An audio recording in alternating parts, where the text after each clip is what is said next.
Okay, so welcome. My name is Alexa Warner, in case you're not familiar with me, and I am a health hypnocoach. And I specialise in helping people look after their emotional and physical health so they can achieve recovery, or to basically live long, happy lives regardless of what condition they are dealing with. And I'm in the middle of a meditation challenge at the moment with a group of ladies and 2 men. Does tend to be more ladies. And so today's guest is Claire Addiscott, and she runs a business called Mindful Sips, which is all about mindful drinking. And she's here to share with you on this challenge, because this is going out on one of our days, so I don't have to be live every day.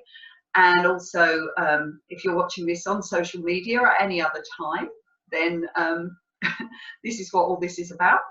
And so if I can introduce Claire, who stumbled across mindfulness inadvertently through yoga many, many years ago, over 20 years ago, without realizing that's what she was doing. So welcome, Claire. Hiya, thanks for having me. That's okay. So yeah, tell me, how did you come across mindfulness? Okay, so mindfulness, I didn't realize that it was a thing, and so about 22 odd years ago I started doing yoga as a exercise practice. I had 2 young children, so I could do it at home in my lounge, had a couple of videos that I used to do, and naturally part of that is being mindful when you're doing balances and using those centering moments to focus your mind, and I didn't realise what that is what it was, and I was doing it for quite a few years, and then I started exploring self-help. Struggled with mental health, so I started exploring mental health. How can I help myself? What can I do to help my brain patterns change and to get myself out of the doldrums and things like that? And I came across a book called A Bridge Across Forever by Richard Bach, who wrote Jonathan Livingston Seagull, and I read that, and that was all about challenges and defeating the odds, and it's still on my bookcase. I have it here. It's here, right here, every day, because I love it. And yeah, that's about adventure and how to triumph, and a lot of it was about mindset and mindfulness, using mindful moments and thinking about things in the moment, making those decisions in the moment. And I didn't realize that that's what mindfulness was at the time, but I started practicing using those kind of techniques and carried on with my yoga, and I think when I was aware it was called something was probably only about 5 or 6 years ago, when we came across, I came across the term mindfulness and realised that I sort of started investigating it and realised that I had been doing it all along. Yeah, it was funny actually, when I had my first child, which was over 26 years ago now, I very much had a hypnobirth, but I didn't know that's what it was. I did yoga then, and I had a yoga teacher, and she actually came with me for the birth, and I kind of ommed my way through it and various things, and it was very centering. I found it an amazing experience for both of them, and it wasn't until now as a hypnotherapist that I realized that actually that's what I did naturally. And I do think a lot of things we actually do that we don't even realize the benefits that we're doing. And part of mindfulness is about becoming self-aware. And when we are self-aware, then we recognize a little bit more. I don't know if you've come across the terms of being in effect or at cause.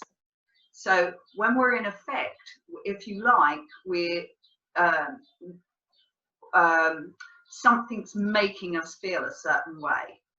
It's like, it's therefore that would have to change for me to feel better. And when we become more self-aware and take back control of our own minds and our own bodies, even if we don't know what to do about it, but we recognize that we are at cause, i.e. I am doing this to myself. This isn't just something that's happening to me that I have no control over. And I think probably, yeah, again, going back to when I hypnobirthed inadvertently, and when you were very early on with your yoga, you'd already recognized that you were at cause, and therefore you had the power to influence how you felt in each and every day. Yeah, how you reacted, how you feel, how you know, all the you have got that power to think about that and change how you react or change how you feel. Like you say, it doesn't necessarily change the circumstances, but it certainly changes something from inside. And I found that doing yoga as well, especially doing balances and things, and difficult stuff as I was stretching myself and trying to do headstands and just trying to progress myself while I was doing yoga, you're focusing so much on doing that everything else just disappears. Yeah. And that gives you the clarity when you finish. All the stuff's gone, and you haven't thought about it going, you haven't tried to make it go away, it's just happened. And that gives you that clarity, you know, in that moment, to sort of restart, to start again almost. I think the best book I've ever read about mindfulness is called Mindful Compassion. Again, another book that I keep handy. I love a book. Have you guessed I love a book? Yeah, me too. I've got hundreds of them. Hundreds of them. And there's this one. It's called Mindful Compassion. I don't know if you can see it. My light's a bit bad. I'm sorry. Yeah, By Paul Gilbert and Shoden. Okay. And it is just incredible. It actually has got a workbook that goes with it, that you can buy to do it with it. But I didn't do that. I just read it. And it's a whopper, you know, it's a big fat whopper, but it is just an incredible book. And it talks about that, the cause and effect, and how to recenter yourself, and, you know, and about being kind to yourself, using that compassion to be more mindful as well, and how the two are linked. Yeah. Yeah, well, there's two very common sayings in my office, and one is, it's not the situation that's the problem, it's the way you deal with it that counts. And so, yeah, as we were saying about, you know, you recognize that very early on that you couldn't necessarily change something, but you could change the way you dealt with it. And I think that is, you know, very significant. And the other one is, it's you can't not do something by trying not to do it. You need to do something else instead. I.e., you can't get rid of that busy brain by thinking about it, or by, you know, that to-do list, or that frustration. The more focus, or that pain, the more focus you put upon it, the worse it gets, because you're just feeding it. Whereas when you did your yoga, you were obviously thinking about something else entirely. So that was your alternative. And I think one of the so the majority of my mindfulness training, I'd already done my mindfulness-based cognitive therapy diploma, but I hadn't done a lot of practical training. And then I went to a Dharma school in Brighton for a week, going back, I think, about 3 years ago now, and did my youth mindfulness teacher training. And apart from sitting on teeny weeny little chairs all week, so at the beginning, you know, you're thinking, I'm never going to survive a week on this chair. And by the end, you know, you are a bit more zenned out, and it's just become the norm.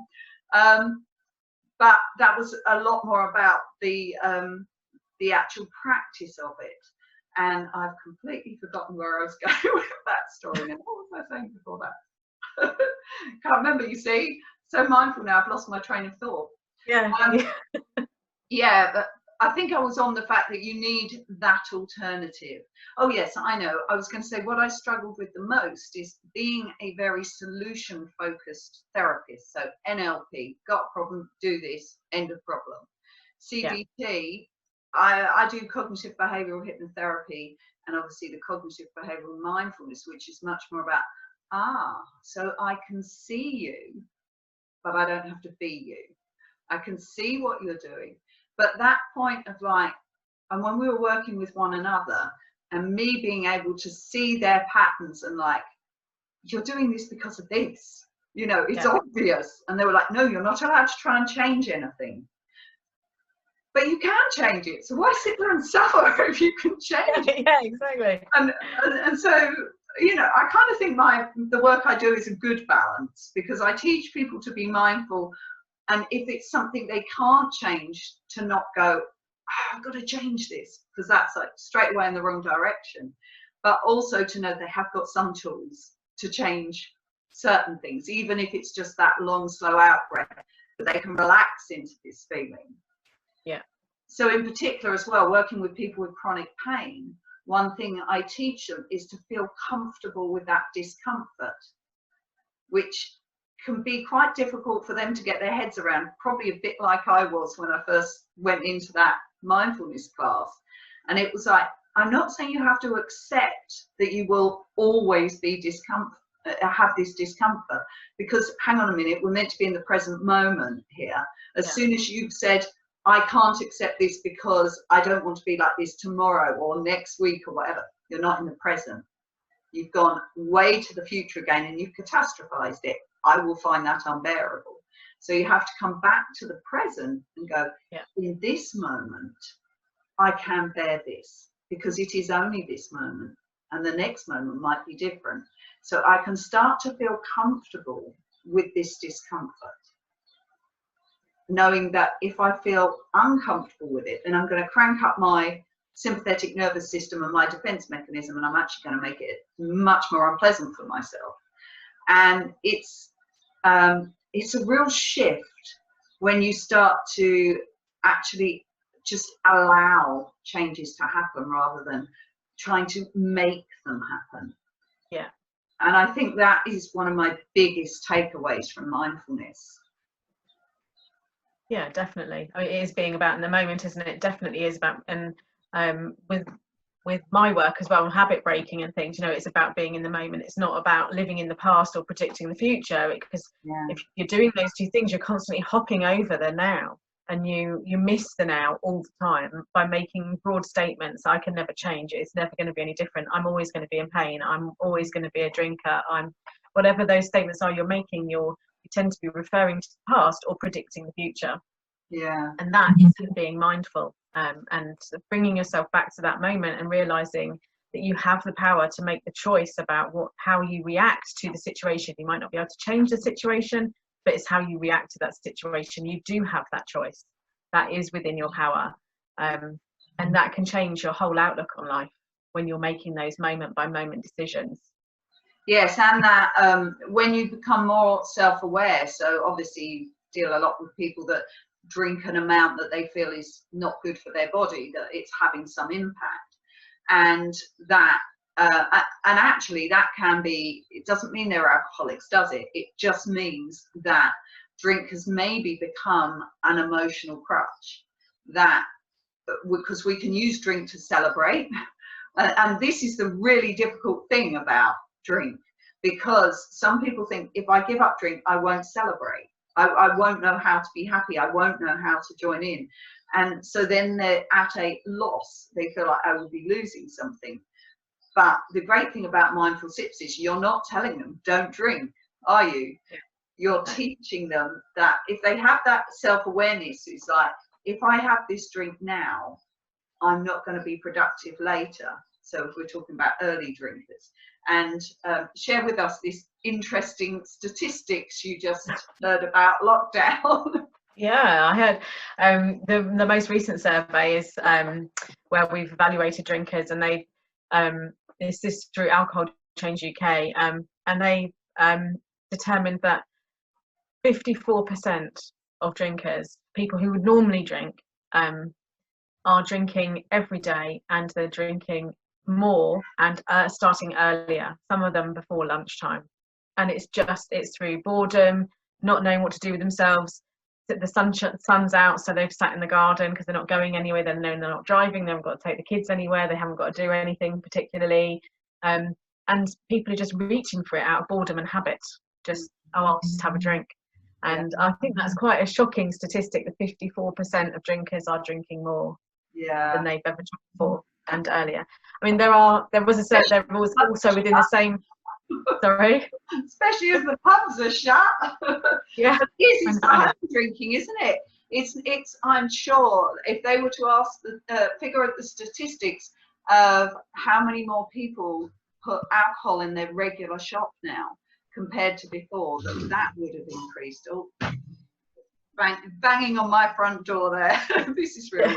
People coming in. I think you're right. There's a certain element as well of if you're physically going to the supermarket and you're physically having to in that moment pick up 3 bottles of wine, and put them in, or what, how many ever it is you might pick up, you think, oh, maybe I'll just have 2, and you might put one back, because you're being mindful in that moment, because you have a physical context of what you're buying.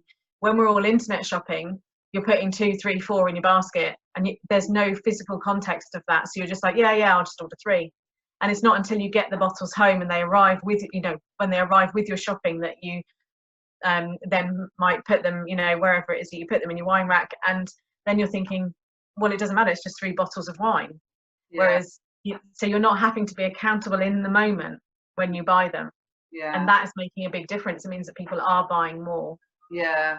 Well, my ex-husband signs up to one of these wine things. He gets like 6 bottles delivered. I don't know how often they get them, but he hadn't been drinking them. And then I think when lockdown came, there they all were. Yeah. Just sat there going, remember me? Yeah. Yeah, and I think that, mindful sips isn't about being judgmental about that. It's accepting that that's the decision you've made in the moment. That's what you've chosen to do. But maybe in the next moment you could choose differently. And you have that power to choose differently in every moment in the future. You have that power to choose differently. Yeah. So how do you think mindfulness has changed your life? There's a big statement, changed your life. Well, I think it's been ongoing for years and years and years. Like when I was doing yoga, I didn't even realize that's what I was doing. That's how I was living. And I was doing yoga daily for a long time. And that was really helping me center. And I think I really noticed as well when I'm not mindful, because I suffer with depression and anxiety, you start feeling things coming on and you're like, oh, I haven't done any yoga for a while. I haven't been meditating. I haven't been, and all those things that usually center you and help you, help you reset and give you the pause in the moment. If you're not doing those things, that's when I start to see the dive in my mood, and I start noticing those depressive symptoms coming back, or the anxiety is rising, where I start getting really anxious about stuff. I'm like, why am I getting so anxious about this? This is ridiculous. And it's because I'm not doing those mindful things. And it gives you the jump start to go back to doing them again. Yeah. But I have very much made it a pattern now. Yeah. I do consider it all the time, and I do have I try to meditate every day, and I do try to have centering moments throughout my working day as well, to just kind of pause. And it doesn't have to be long, like you said, it could just be breathing out, can't it? It's all right, let's just breathe for a few minutes and just okay, and we can carry on again. So I talk about, and I've got this little diagram, the way that if this is, so I run a rebalance course, which is really the first stage of learning of any kind of healing, to get the whole body in a place of balance. So yes, very much self-awareness, but learning to live more within your parasympathetic rather than up there in your sympathetic. And so I talk about your baseline, which is your solid foundation, and throughout the course of the day your emotions rise and dip and rise and dip, and that's absolutely normal. So we want to ride these gentle waves and have the skills. I talk about emotional fitness, so I see meditation and mindfulness as just great tools within your emotional fitness spectrum, so you can ride these waves gently, and you become aware if you're getting a bit stressed out or a bit tense or whatever, and you can use your skills, and then you can dip back down. And if you start getting a bit low, depression and anxiety and more prolonged chronic problems occur when you get too much of a dip, because as soon as you get a dip, and this is where accepting the discomfort, that you don't go, oh my God, I'm going there again. Then we go back to the past of, oh my God, this means I won't be able to do what I was planning to do next week now, because I'm going to be feeling awful. And that just feeds it. So you go deeper and you hang around there much longer. And then if you look at the balance of your day, then slowly, if you keep doing this, you're going to spend a lot more time in this dip, and it becomes harder and more effort to get out of it. And so absolutely using these tools to ride this gentle wave and to be self-aware. So the other thing I say about self-care, any kind of self-care, is it's not like, or it's just like eating your greens or any other fitness. You can't go and do a whole week of exercise and think, oh, well, you'll be just as fit in a year's time if you do nothing in between. Or you can't eat all your greens in 1 week. It's like somebody said to me, oh, can I do this rebalance course? Because I do workshops as well. Can you just make it a long workshop all day rather than teaching it over 8 weeks? And I'm like, no, you've got to live it. You've got to learn it. You've got to put it into play. It's not just facts you're learning, it's the practice. And so you can't just eat all your greens in 1 day and think you'll be fine for the rest of the year. Well, it's learning your triggers as well, isn't it? What your triggers are, what, you know, what happens to make you, to remind you, oh, I need to be a bit mindful, or oh, maybe I need to do a 10-minute meditation, or maybe I need to think differently about this. I need to, you know, maybe I need to flip my thinking. Maybe I'm too stuck in, you know, with my presumptions. Or maybe I'm making assumptions. And learning those triggers is then what takes you, so it makes it a more like that than like that. Because you know, once we dip down and we're saying, oh, you know, I'm going there again, you're living in the past, and once I'm down here, it means that next week's event's going to be a nightmare. You're living in the future, so you're just not being in that moment. And it's really hard when you go really far down. It's really hard to come back up again. Whereas if you're doing a much more ambient, gentle wave, you can make those dips and go, oh, hang on, I recognize that, and you can just think differently, and you're only thinking about one small thing then as well. Whereas but when you dip down into that depression, your brain is going, oh my god, and then and now and you what about this, what about that, piling it all in.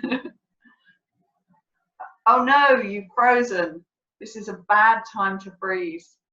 In a lovely position as well. I hope we can get you back. Yes, you're back.